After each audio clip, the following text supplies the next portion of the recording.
Hey guys, welcome back. This is how to build landing page Convertkit for Clickbank. So guys, first thing that you will do is simply go to a Convertkit and just simply click on grow at the top, and you should be able to see their landing pages and forms. So just simply click on that, and after that just simply click on create new, and from there just simply go ahead and select a landing page option.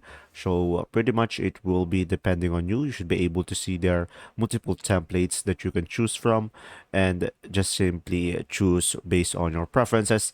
And from there guys, just simply customize your landing page with your own content and brand, and change the images and have a call to action, and just simply provide your landing page information. And once you have done that guys, just simply share your landing page via social media, email, or ads so you can attract visitors. And now I have some tips over here for you to have a successful Clickbank landing page. So guys, first one is offer value. So it include bonuses, discounts, or exclusive content to make your page more enticing.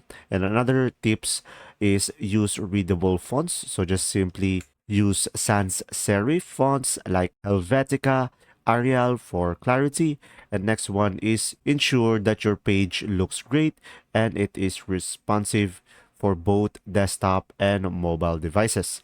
And now another one is follow the ADA. So guys, use attention grabbing headline and strong hooks and a clear CTA. And lastly, we have a pick a good color scheme. So guys, remember to have a color theme in order for your landing page to be more attractive. So use the colors that match your own brand to appeal to your audience. There you go. See ya.